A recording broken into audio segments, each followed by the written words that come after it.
John Milton era un hombre que sabía mucho de paraísos perdidos.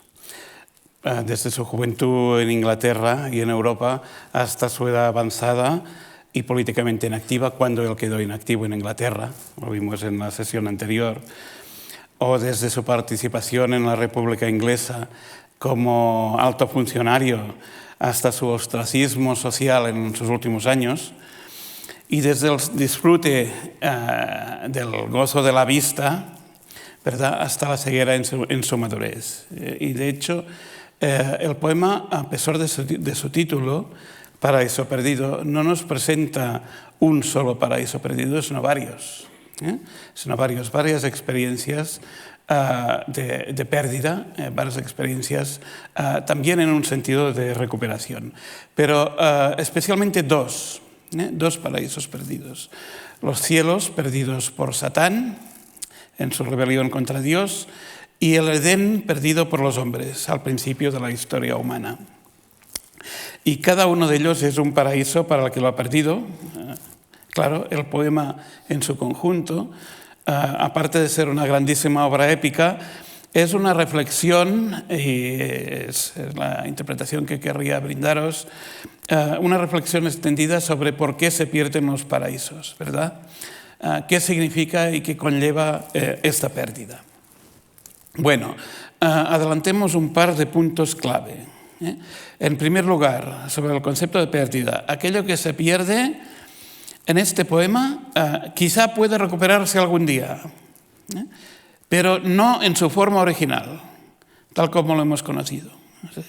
Si lo recuperamos será de otro modo, en otro sentido. En segundo lugar, y esto es muy miltoniano, todo paraíso que tenga sentido, que merezca serlo, digamos, debe poder perderse. Debe conllevar la posibilidad de la pérdida. Lo que no quiere decir que deba perderse, porque esto sería predestinacionista. Y el poema es lo contrario. Pero la opción tiene que estar ahí. Y en tercer lugar, como introducción, el poema no ofrece respuestas fáciles, como ningún otro poema. No ofrece respuestas fáciles. Es decir, si alguien lee el poema esperando una respuesta a la cuestión de si vale la pena hacer una revolución y perder un paraíso, ¿está bien o está mal esto de las revoluciones, cualquier revolución colectiva o privada? Pues bueno, esta pregunta se va a quedar sin respuesta porque es demasiado simple. Es más complejo que esto. Es decir, lo que sí dice el poema, y el poema está basado en esta idea, es que el deseo es consustancial a todos los seres racionales. Y el deseo provoca revoluciones y hace perder paraísos. Claro. Ahora, lo que importa sobre todo, y en esto creo que el poema es claro, sea cual sea la interpretación que hagamos, lo que importa es la libertad de hacer o no hacer esas revoluciones, de perder o no perder el paraíso. Bien, nuestro poema está estructurado en 12 libros. Ya conocéis el volumen que tiene. En cualquier edición van a ser entre 400 y 500 páginas, dependiendo del tipo de traducción que se use. 12 libros que nos ofrecen una panorámica desde la guerra en los cielos, la guerra cataclísmica en los cielos, seguida de la creación del mundo hasta la tentación en el Edén, la expulsión del hombre del paraíso. Ahora, ¿qué sucede? Que la acción, una vez empezamos la lectura, ya está empezada. La acción ya está empezada. Cuando cogemos el libro y lo abrimos, en el libro primero, de los 12, la primera escena que encontramos es la de Satán y los ángeles caídos que se encuentran derrotados en el infierno después de haber caído a través de todo el universo. Bueno, ¿a qué se debe esto? Esto se debe a que El Paraíso Perdido es una obra épica en la tradición homérica y virgiliana. Y para esto la narración tiene que empezar en mitad de la acción, in medias res.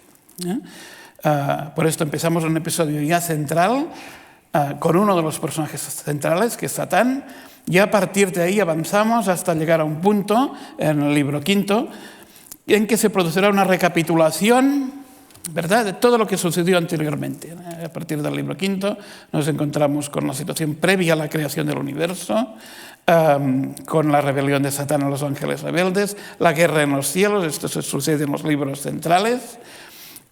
Después, la creación, el proceso de la creación y la llegada del hombre y de la mujer a la tierra, en el jardín del Edén. ¿Cuál es la base bíblica del paraíso perdido? Bueno, esencialmente son los 4 primeros capítulos del libro del Génesis, claro. También el libro 12 del Apocalipsis, en el cual se narra la guerra en los cielos. Pero bueno, todo esto es solo el punto de partida, porque todo el conjunto de la Biblia se ve reinterpretado en el paraíso perdido. Todo el conjunto. De un modo u otro aparecen todas las situaciones. Se invocan en diferentes momentos todos los libros bíblicos, pero siempre en direcciones inesperadas. Siempre en direcciones inesperadas. Es decir, Milton va abriendo la Biblia, va haciendo una lectura de la Biblia seria, una reinterpretación de la Biblia a lo largo de toda la obra. Todo el conjunto de la Biblia se ve reinterpretado, pero no reescrito. Quiero hacer esta pequeña diferencia, porque Milton escribe siempre añadiendo elementos al texto bíblico. No lo sustituye, las acciones básicas que conocemos van a estar ahí, los desarrollos que conocemos ya van a estar ahí. Él no lo sustituye, pero va añadiendo matices de todo tipo, va añadiendo situaciones, va añadiendo elementos, de modo que a nivel de argumento, el resultado sea compatible con el texto bíblico. O sea que nada de lo que dice el libro del Génesis en cuanto a la acción básica se contradice. Lo que se cambia son las motivaciones. Lo que se cambia son las motivaciones de los personajes. Y las figuras sencillas a las que estamos acostumbrados, las figuras que tenemos bosqueadas o delineadas en las Escrituras, se convierten en personajes muy complejos, con perfiles muy sofisticados, muy contradictorios también. Siempre que le es posible, antes de entrar en la acción, tenemos que tener en cuenta también la visión del universo que se nos presenta y, de modo muy interesante, este es un factor clave en la modernidad del poema. Siempre que le es posible, Milton opta por una explicación física de los acontecimientos. Diréis, bueno, pero a ver, los acontecimientos bíblicos son milagrosos en sí mismos, ¿no? ¿Verdad? Sí. Pero siempre que le es posible, en la medida que le es compatible con la acción bíblica, él opta con explicaciones físicas y explicaciones que estén en concordia, en coherencia con los desarrollos científicos de su época. Las explicaciones tienen que ser coherentes poéticamente y, en lo que sea posible, se han de explicar a partir de principios materiales. La gran excepción a esto es el hecho de que el universo del paraíso perdido es geocéntrico. Y sabemos que Milton tenía muy claro que se estaba pasando en el mundo de la cosmología de la visión geocéntrica a la visión copernicana, ¿verdad? O sea, Milton, sabemos que él conoció personalmente a Galileo Galilei, y estaba perfectamente al tanto de estos cambios. Ahora bien, es cierto que Milton coloca la Tierra en el centro de su universo, pero coloca la Tierra en el centro de su universo sobre todo por razones poéticas y morales. No le interesa tanto avanzar un esquema científico en este sentido. Le interesa que la Tierra esté en el centro porque en el centro es donde, en el espacio humano, y en el encuentro de lo humano con lo angélico, es donde se deciden las cuestiones centrales de la historia de la humanidad. Es donde se deciden las historias centrales de la historia de la humanidad y del sentido del universo mismo. Eso tiene que tener su centro, tiene que tener su núcleo en el espacio de la Tierra. Y Milton conserva esta idea de las 9 esferas concéntricas planetarias alrededor de la Tierra, como las había puesto Dante, ¿de acuerdo? Pero el universo de Milton es igualmente más abierto que el de Dante. Es más abierto que el de Dante. Recordemos que para Dante el infierno está en el centro de la tierra, ¿verdad? En 9 niveles. Pero para Milton la tierra está en el centro moral del universo, ¿verdad? En el centro poético, en el centro teológico, si queréis, del universo, pero el universo mismo no tiene límites, ¿vale? O sea que la concepción del geocentrismo en sí mismo empieza a variar, empieza a cambiar, ¿verdad? Es mucho más compleja. Es decir, la Tierra está en el centro, sí, pero ¿en el centro de qué? Porque la materia que rodea la Tierra y los cielos mismos que están colocados, lo veis en la ilustración, en este esquema, es muy básico, pero creo que es funcional, que explica muy básicamente, pero muy bien, la disposición de los elementos en este cosmos de Milton. El infierno no está en el centro de la Tierra, sino que estaría en las partes inferiores, las zonas inferiores del universo, en una concentración de materia oscura, y hasta cierto punto aquí podemos pensar en términos de lo que es la física moderna, la física contemporánea, una concentración de materia oscura en las partes inferiores del universo. Las partes superiores estarían ocupados, como veis en el esquema, por el empíreo, por los cielos, que tampoco tienen límites, y la Tierra está rodeada, lo que ha sido la creación de Dios, está rodeada por una infinidad de materia caótica sin forma, lo que se llama caos, lo que Milton llama caos, y que, como veis, rodea la Tierra por todas partes. Es materia que simplemente no ha sido moldeada todavía, no ha sido trabajada todavía por la razón angélica o razón divina, ¿verdad? Es simplemente materia sin forma. O sea que ya veis que el universo de Milton es mucho más expansivo en este sentido que el de Dante. Y es mucho más voluntariamente incierto, voluntariamente indefinido en cuanto a la cuestión de límites. No parece que existan realmente límites claros ni al empíreo, ni a la zona celestial, ni a las zonas de la materia informe. Bueno, cuando hablamos de la materia informe, esto es muy importante también porque Milton no ve el universo como el resultado de una irrupción de materia en la nada. No. Milton es un poeta muy materialista. Por esto necesita estos conceptos del caos, necesita estos conceptos de la materia informada o sin forma. Según la interpretación que Milton hace del Génesis, existe una materia previa que es infinita, que ha existido siempre y va a existir siempre, Esta materia es la que fecunda el Espíritu Divino y a partir de esta fecundación aparece la creación, ¿verdad? O sea, no se puede entender como la creación como el paso de la nada a algo. No, para Milton siempre ha existido algo y siempre va a existir algo. En este sentido, también su postura es muy firmemente materialista, en el sentido empírico de la palabra, ¿verdad? Dios no crea desde la nada. Como ponemos aquí, Dios no crea desde la nada o no crea ex nihilo. Crea articulando, dando forma a materia que ya existe previamente y que no tiene una articulación, no tiene una forma propia. ¿Cómo lo hace? Lo hace a partir de la combinación de los elementos. Pero los elementos para Milton no son 4, son 5. Me diréis, ¿por qué es importante esto? Bueno, a ver, no solo por curiosidad, es importante porque así Milton puede distinguir entre la naturaleza de los hombres y la de los ángeles. Entre la naturaleza de los hombres y la de los ángeles. Porque los hombres y los ángeles son muy parecidos en el universo de Milton. En lo que importa son lo mismo.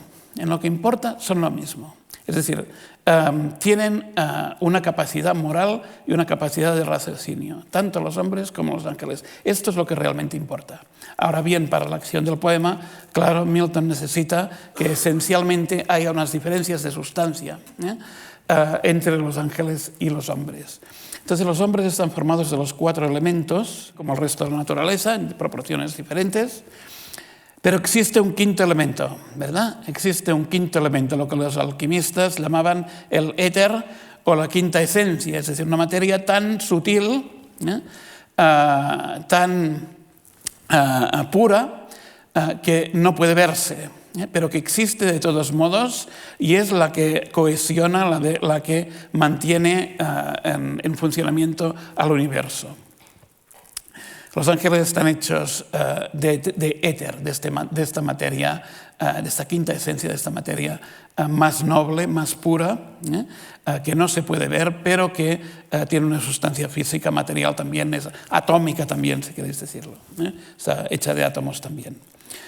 Entonces, los hombres están hechos de sustancia elemental, existen en el tiempo, como ponemos aquí en el esquema, existen en el tiempo y son destructibles. Es decir, los hombres van a conocer la muerte en algún momento, a partir de la caída en el pecado, claro. A partir de la caída en el pecado. Hasta ese momento, Adán y Eva supuestamente son inmortales. Pero el cuerpo de los hombres puede conocer la muerte. El cuerpo de los ángeles, no. El cuerpo de los ángeles está hecho de sustancia empírea, como os digo. También existe en el tiempo, igual que los hombres, pero es indestructible. Entonces, esta es la diferencia, si queréis, conceptual, para que entendamos un poco las diferentes posiciones físicas que ocupan los hombres y los ángeles. ¿Cómo es posible que los ángeles vuelen, se metamorfoseen, adquieran formas de hombre o de mujer, como lo hacen en el poema, puedan ver a infinita distancia, puedan, atravesar los cielos? ¿Cómo pueden hacer todo esto? Porque su sustancia es diferente. Su sustancia es diferente. Pueden contraerla también hacia una forma más física o pueden dispersarla según la acción del poema lo pida. Yo creo que esto es importante porque Milton está intentando, en la medida de lo posible, siempre, siendo un poeta muy espiritual, está al mismo tiempo dotando de un contenido material, de una apreciación de lo que es la materia física también a lo largo de todo el poema. Pero lo verdaderamente importante es que la razón, el elemento de la razón, el elemento moral básico, está compartido igualmente por los hombres y por los ángeles. Y en ambos casos la razón se construye por medio del lenguaje. Esto es un tema absolutamente básico en nuestra lectura. Es decir, son seres habladores, ¿verdad? A diferencia de los animales, a diferencia de las naturalezas inferiores, los hombres y los ángeles están dotados de lenguaje. ¿Cómo están dotados de lenguaje? Por ello tienen acceso a la razón. Y esto los hace susceptibles de responsabilidad moral, ¿verdad? El lenguaje y la responsabilidad moral van unidos en Milton. Y esto es un asunto absolutamente clave. Vamos a introducir el tema de la moralidad misma. Una previa que necesitamos considerar es el tema de qué es la responsabilidad moral. La responsabilidad moral tiene que darse necesariamente dentro de la circunstancia histórica del ser pensante, dentro de la circunstancia histórica del ser pensante, sea hombre, sea mujer, sea entidad angélica. Por esto, los protagonistas del poema son 3, no es uno, sino que son 3, Satán, Adán y Eva, y los 3 tienen un desarrollo moral propio, cada uno el suyo. En el siglo XVII inglés existen 2 posturas muy diferenciadas, muy básicas, extremas, si queréis, y entre medio hay toda una gran variedad, pero podríamos marcar 2 posturas extremas sobre el tema de la libertad moral, ¿verdad? Por un lado, estarían las ideas más filosóficas de el universo y Dios mismo, como un primer motor, como Dios, como una entidad que pone al universo en marcha, pone a la materia en marcha, y después se desentiende, es decir, queda completamente al margen y el desarrollo del universo es completamente falto, digamos, de intervención divina. Y al otro extremo estaría la idea muy popular en la época de Milton, en la sociedad inglesa, especialmente en el bando político en el que había luchado Milton, el bando de los parlamentarios, la idea de la predestinación. La idea de la predestinación, la idea primero luterana, después más complejamente calvinista, ¿verdad? Según la cual todas las acciones que suceden en el universo están determinadas por la voluntad divina. O sea, cualquier acto, sea el que sea, ha sido previamente pensado por Dios y este hecho determina, fija todo lo que sucede en la realidad física o en la realidad espiritual. Y como Dios es omnipotente, toda la realidad presente o pasado o futura está establecida por Él. De otro modo no sería Dios. Bueno, para Milton este es el tema básico y esencial que Él va a desactivar, que Él va a desmontar. Lo hace filosóficamente, lo hace doctrinalmente. A nosotros nos interesa sobre todo que lo hace poéticamente. Destruye, desmonta, desactiva la idea de predestinación. Para Milton lo que es importante es la compatibilidad entre un lado la existencia de Dios y por otro la libertad humana. La libertad humana. Bueno, humana y angélica. De hecho es igual. Es decir, la libertad de los seres racionales. Milton compatibiliza en este poema, y de hecho ya lo venía haciendo desde bastante antes, desde la Areopagítica, por ejemplo, su defensa de la libertad de prensa, la idea de que Dios tiene conocimiento de pasado, presente y futuro, con la idea del libre albedrío. Es decir, como Dios existe fuera del tiempo, no predestina lo que sucede, sino que sabe lo que va a suceder, que es otra cosa. No predestina lo que sucede, sino que sabe lo que va a suceder. Pero la acción humana tiene que ser libre.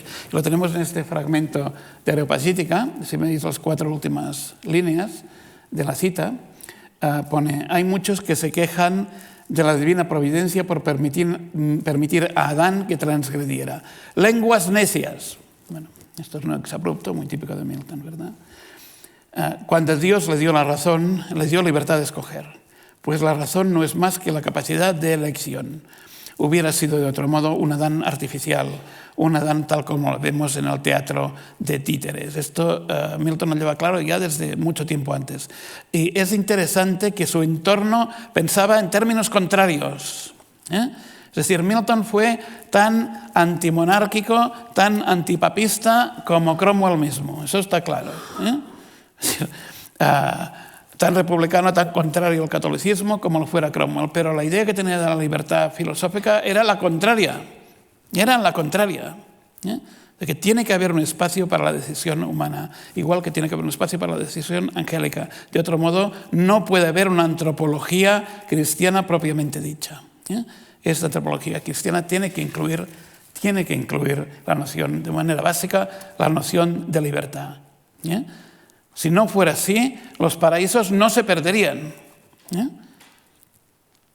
Es decir, los paraísos serían cancelados, ¿verdad? O estaría previsto que se perdieran, pero no existiría la acción humana o la acción angélica, la acción racional que establece una elección, ¿verdad?, definitiva en el curso de los acontecimientos vitales. Este es el elemento básico de la antropología del paraíso perdido. Y ahora vamos a escuchar a Milton, y lo escucharemos en la voz de Abilio Echevarría, la versión del Paraíso Perdido que tenéis publicada en Alianza, que creo que es una de las mejores existentes en castellano. Esas son las primeras líneas y es la invocación que hace el poeta al principio, ¿vale?, para hablar del tema de la desobediencia. ¿De acuerdo? Y empieza la invocación. Del hombre la primera desobediencia, el fruto del árbol prohibido, cuyo sabor mortífero trajo al mundo la muerte y todos nuestros males. Del Edén con la pérdida, hasta que hombre más alto nos devolvió al salvarnos la beatífica sede. Bueno, hombre más alto, ya dijimos el otro día que no es extraño que diga hombre más alto cuando habla de Cristo, porque Milton no creía en la Trinidad tampoco.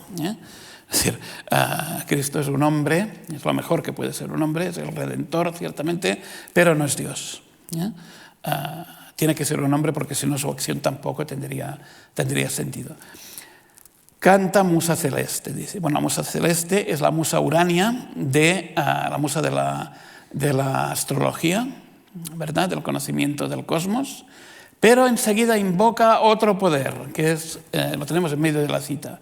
Tú sobre todo espíritu, tú que a todos los templos un corazón prefieres que sea recto y puro. Instrúyeme, pues sabes, tú en el primer instante, desplegando tus alas poderosas al modo de paloma que incuba, cubriste el vasto abismo y lo hiciste fecundo. Bueno, este es el momento de la creación.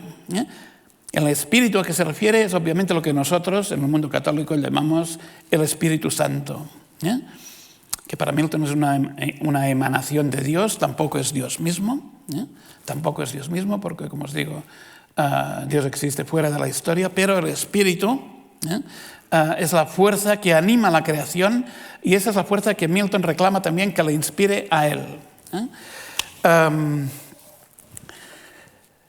Fijémonos en la figura tan clara en estos últimos 3 versos de la fecundación, de cómo el espíritu fecunda la materia.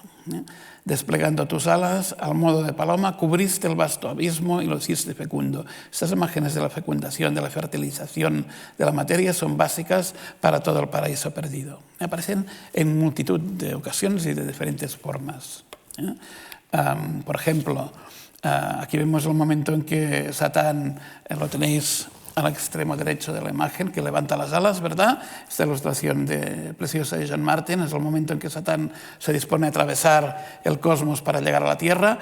Bueno, en lo que atraviesa Satán es el caos, se lo pone, de hecho, el título de la imagen, ¿verdad? Es el puente sobre el caos. ¿Vale? Este caos es materia informe, materia que ha existido siempre y materia que todavía no tiene una imagen concreta. Pero fijaos, Milton lo describe así también en el texto, y por esto he incluido esta imagen, porque Martin lo recogió con gran imaginación aquí. Fijaos que este caos tiene un poco formas femeninas, ¿verdad? En el momento en que Satán se adentre, también lo estará fecundando al conocerlo, ¿verdad? También lo estará conociendo por primera vez y haciendo un acto de fecundación, de conocimiento de este caos. Y creo que la imagen lo recoge de una manera formidable. Es una interpretación romántica, claro, pero una interpretación, creo, muy, muy miltoniana. Bien, hablando de Satán, pues ya, si este es un poema épico, ¿cuál es el héroe? Si hablamos desde el punto de vista moral, puede haber hasta 3 posibles héroes en el poema, hasta 3, quizás hasta 4. Está Adán, Eva, aparece el Hijo de Dios también, en su forma espiritual, no humana. Él mismo renunciará, esto es ya un proceso doctrinalmente más complejo, pero el Hijo de Dios renunciará a ser espiritual para ser humano, pero para ser exclusivamente humano. Pero si hablamos desde el punto de vista exclusivamente épico, desde el punto de vista de la acción, el héroe tiene que ser Satán. El héroe tiene que ser Satán. Lo que liga perfectamente con la cultura del poema épico, tal como lo escribe Milton, ¿verdad? Porque es el personaje que realiza una acción militar, como lo hizo Aquiles en la Ilíada. Es el personaje que urde las estrategias, que organiza los planes con ingenio, como lo hizo Odiseo en la Odisea y en Troya mismo, claro.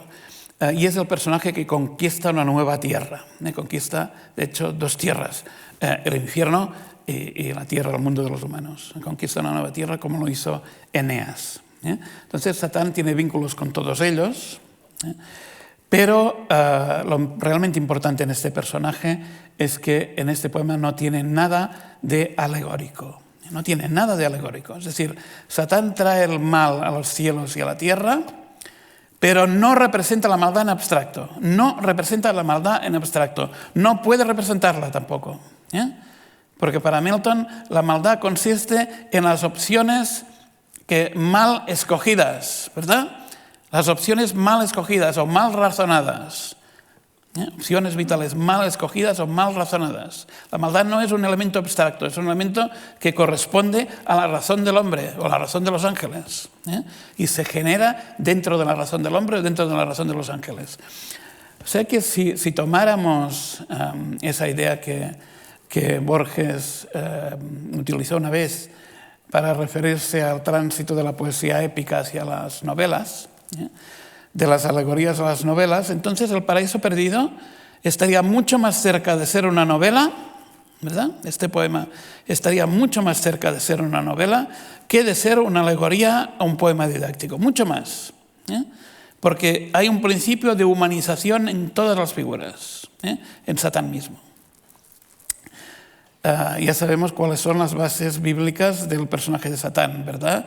El personaje que aparece como serpiente en el libro del Génesis, aparece ya como Satán en el libro de Job, aparece como el príncipe de Babilonia en Isaías, vale, para la época medieval y para el Renacimiento todos estos personajes diferentes y eran uno solo, y era Satán mismo, ¿verdad? Pero el personaje de Milton, de Satán, es mucho más que la suma de esos tres papeles bíblicos. Es un ser en evolución constante. Es un ser en evolución constante, un ser que va cambiando a medida que leemos el poema. Es un ser que está en rebelión constante, y aquí el tema básico de las revoluciones. Un ser que está en guerra contra los hombres, en guerra contra Dios, y también, aunque secretamente, esto lo veremos en un momento, si nos es posible, en guerra consigo mismo, en guerra consigo mismo. Por eso es tan fascinante, porque Milton le ha dotado de múltiples facetas. Le ha dotado de múltiples facetas. Bueno, le encontramos, como os decía, al principio del poema. Ahora usaré las ilustraciones de Doré, de Gustave Doré, que son grabados románticos, claro, posrománticos, vaya, pero que una vez más, quizá tiene un extremo de melodramatismo, un extremo quizá excesivo de melodramatismo en las imágenes, pero es uno de los grandes intérpretes visuales de Milton, sin duda, sobre todo en el tema de la espectacularidad que Milton busca en el poema y que Doré le da en las imágenes. Bien, Satán aparece en el libro 1, derrotado en el lago del infierno, se levanta y empieza a reunir a sus tropas que han caído en la oposición, en la guerra contra Dios, en los cielos. Esto es lo primero que encontramos al principio del paraíso perdido. Y escuchamos su voz en su primer monólogo, y aquí os cito un fragmento, y os digo en la versión de Abilio Echeverría. Podemos escuchar a Satán cómo recupera los ánimos para sí mismo y recupera los ánimos para sus seguidores, para los ángeles rebeldes. Y fijémonos cómo habla, qué sensación de fuerza y de tenacidad hay en este personaje. Del libro primero. Dice: no todo está perdido. El tesón indomable, el afán de venganza, un odio inextinguible, un coraje que nunca cede ni se entrega, sino, ¿qué es sentirse no vencido en la lucha?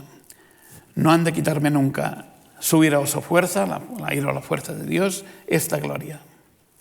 Humillarse medroso, hincar en pos de gracia la rodilla implorante, deificar la fuerza de quien hace bien poco al temor de mi brazo dudaba de su imperio, eso fuera ignominia, mucho más humillante que la caída misma. La fuerza o bien la astucia utilizar podremos para hacer guerra eterna al eterno enemigo. El eterno enemigo aquí es Dios, obviamente, que ahora triunfa en el colmo de su gozo, rigiendo el reino de los cielos, cual tirano absoluto. Bien, si esto se lee, o quien leyera esto en 1667, en el momento de la publicación del poema, iba a tenerlo muy claro, ¿verdad? Iba a tenerlo muy claro. Reconocería el discurso de oposición a la tiranía. Sería el discurso de oposición al absolutismo monárquico. Es decir, este Satán es también un agente político, o es sobre todo, especialmente en los primeros libros, un ser político, ¿verdad? Y los antiguos revolucionarios, los antiguos republicanos como Milton mismo, inevitablemente iban a sentir un punto de identificación, ¿verdad? Un punto de proximidad. Y bueno, un texto como este no vale solo para el siglo XVII, claro, ni vale tampoco solo para la oposición al absolutismo, vale para cualquier época o para cualquier movimiento de resistencia a una autoridad tiránica, ¿verdad? Y ahí está parte de la vitalidad del Paraíso Perdido, de que fragmentos como este pueden leerse como impugnaciones casi intemporales, ¿verdad?, de la resistencia contra las autoridades indebidas o las autoridades liberticidas. Pero no se trata solo de esto, claro. Las cosas son más complejas. A Milton le gusta la realidad compleja y la realidad de Satán es compleja. Para conocer bien al personaje hay que verlo en otros momentos, en otras situaciones, porque va cambiando. Es como os decía.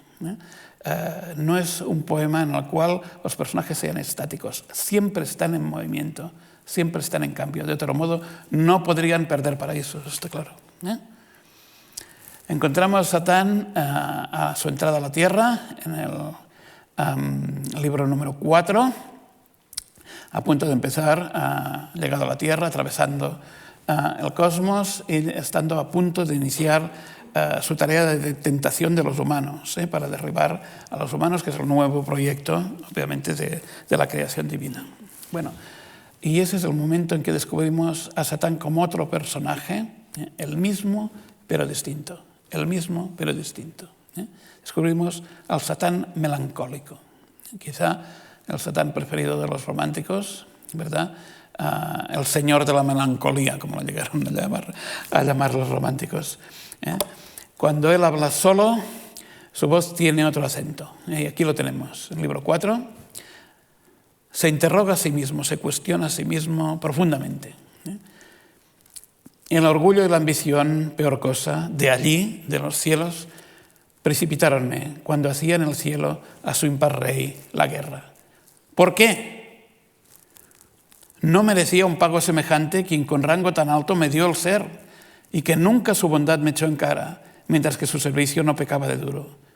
¿Qué menos que alabanzas, homenaje más fácil, prodigarle y acciones de gracias tan debidas? Tanto bien, sin embargo, solo en mí el mal produjo, solo engendró malicia. Es sorprendente, ¿verdad? Es sorprendente. Es decir, esto es casi el contrario de lo que Satán estaba diciendo en el libro 1. La diferencia es que en el libro 1 habla en público, ¿verdad? Habla en público, habla ante la asamblea de los ángeles rebeldes y ahora habla en solitario. Y su voz adquiere acentos completamente diferentes. Y él empieza a cuestionarse a sí mismo, empieza a cuestionarse de un modo serio, de un modo existencial. Y fijémonos cómo habla consigo mismo. A partir de la mitad de la cita, dice, ¿no tenías la misma voluntad, libre y fuerza? ¿A quién está hablando? Se está hablando a sí mismo. Se está hablando a sí mismo. ¿No tenías la misma voluntad libre y fuerza? Sí, que sí. ¿A quién entonces o a qué acusar, siendo el amor libre del cielo por igual dado a todos? Maldito amor, pues siendo mi amor u odio igual cosa, mal eterno me trae. No, tú maldito. ¿Quién es tú? Es el mismo. Está hablándose a sí mismo. No, tú maldito, cuya voluntad, contrariando la de Dios, optó libre por lo que ahora lamenta. Bien, esta es la clave. La clave principal, no la única, pero sí la principal del Paraíso Perdido. El hecho de que los personajes, los seres dotados de razón, sean hombres o sean ángeles, evolucionan, cambian y se metamorfosean ellos mismos en su interior a través del lenguaje, ¿verdad? A través del lenguaje. Fijémonos qué bien, qué dramáticamente lo ha organizado, en esta secuencia de interrogaciones que se hace a sí mismo, este diálogo consigo mismo que avanza un poco a golpes, ¿verdad? Un poco dialécticamente. A quién acusar, maldito amor, no, tú maldito. Es decir, se va contradiciendo a sí mismo y de esa manera va avanzando y se va construyendo a sí mismo como personaje con futuro abierto. Nosotros conocemos el futuro de Satán como lectores de la Biblia, obviamente, pero él, en su desarrollo personal, en su desarrollo interno, tiene una abertura inmensa, la misma abertura que puede tener un personaje de Shakespeare, ¿verdad? La misma abertura que puede tener un personaje de Shakespeare. Y esto no lo vemos solo en Satán, lo vemos en los otros protagonistas, lo vemos en el personaje de Adán, lo vemos en el personaje de Eva. Nos podríamos detener, desde luego, en la estética renacentista, con la que Milton sin duda decora con una plasticidad inmensa al personaje de Eva. Es algo absolutamente maravilloso. Concede al mismo tiempo escenas de profundo erotismo y es un gran poeta erótico. Debe leerse, una de sus lecturas debe ser como un poema erótico también, y un poema de reivindicación de la sexualidad, claro, dentro del matrimonio. Se entiende que Adán y Eva son el primer matrimonio, pero una reivindicación muy clara, nada puritana, muy sensual de la experiencia sexual como conocimiento del propio cuerpo y como conocimiento del otro. Bien, pero creo que tenemos que centrarnos bastante para ofrecer, digamos, una visión coherente en esta charla en el tema principal, que es el tema de la relación entre el individuo y el lenguaje, entre la identidad y el lenguaje. Bien, oiremos la voz de Adán por un momento. Adán justo después de ser creado. Esto sucede a mitad de la obra, ¿verdad? En el momento posterior a la creación de Adán, cuando Dios le ha dado vida. Satán despierta. Obviamente aquí habrá influencias también de Miguel Ángel, de Botticelli, como siempre en Milton. Recordemos que él visualmente había absorbido la cultura del Renacimiento italiano en sus viajes, cuando todavía podía ver en su juventud. El poema está escrito en la ceguera, pero integra todos estos referentes con una plasticidad inmensa y nos ofrece el despertar de Adán. Y fijémonos lo que sucede en este momento en que Adán habla por primera vez, y qué tipo de antropología se nos está ofreciendo aquí. Bien, Adán despierta, se encuentra solo. Me examiné a mí mismo, esta es su voz, me examiné a mí mismo miembro tras miembro. Observa su cuerpo, cobra conciencia de su cuerpo. A veces andaba, otras corría, moviendo mis flexibles coyunturas al ritmo de un vigor que era de vida, mas sin saber quién era, dónde y por qué allí estaba. Hice de hablar intento, hablé inmediatamente. Obedeció mi lengua, que al punto puso nombre a cuanto yo veía. Bien, el lenguaje entra en funcionamiento.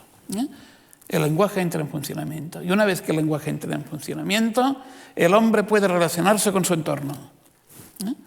A partir de ese momento, ese punto de partida lingüístico, el hombre puede relacionarse con su entorno. Dije, tú, sol, luz bella, tú, por ella alumbrada, tierra fresca y gozosa, vosotros, montes, valles, ríos, bosques, planicies y hermosas criaturas, las que os movéis con vida, decidme, si lo visteis, cómo aquí vine y cómo me hallo aquí. Bien, ¿no es prodigioso esto? ¿Para qué sirve el lenguaje en un primer momento? ¿Para qué sirve el lenguaje? Sirve para preguntar, ¿verdad? Sirve para preguntar, sirve para interrogar. Adán se constituye en ser pensante, ¿vemos? Se constituye en ser pensante a través de las palabras. Y su primer acto, su primer impulso a través de las palabras es la interrogación. ¿Cómo he venido aquí? ¿Cómo me hallo aquí? Bueno, sabemos que, y recordamos bien, el hecho de que unos años anteriores al Paraíso Perdido, 30 años, ¿verdad? En 1637 se ha publicado el discurso del método de Descartes, de René Descartes. ¿Y qué sucede aquí? Está sucediendo lo mismo. que en el discurso del método de René Descartes. Adán es un ser pensante porque articula su interrogación básica. ¿Qué soy yo? ¿Y por qué? Y lo articula en palabras, es decir, para decirlo en términos de Descartes, piensa, luego existe. ¿Vemos? Piensa, luego existe. Es decir, Milton no conocía a Descartes, por lo que sabemos, sí conocía a Galileo, sí conocía a muchos otros científicos de esta época, no a Descartes, por lo que sabemos, pero llega a unas conclusiones semejantes. Llega a unas conclusiones semejantes. El ser humano es el ser que se piensa a sí mismo. Hombre o mujer, porque Eva hace lo mismo. Eva hace lo mismo y hace un proceso semejante.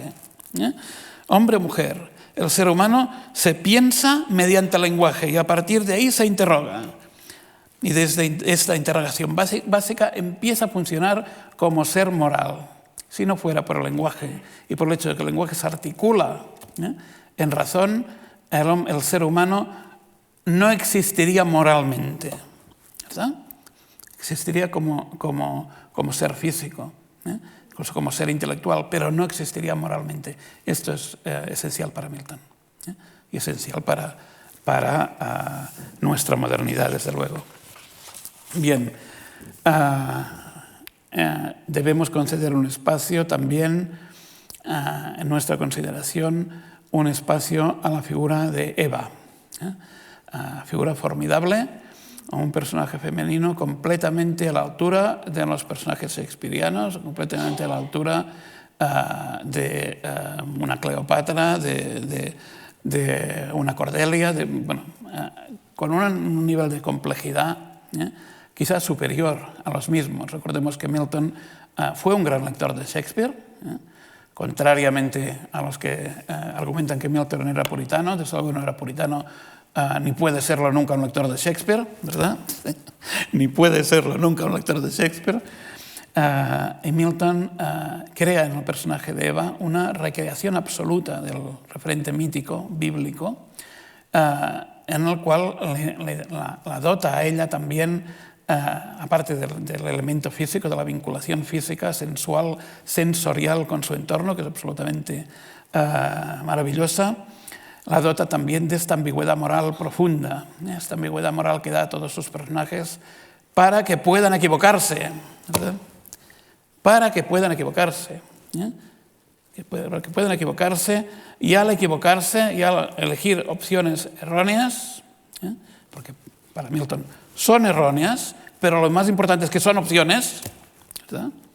Son erróneas, pero lo más importante es que son opciones, que están abiertas, pueda constituirse a sí misma como individuo, puede constituirse a sí misma como sujeto. Os he llevado este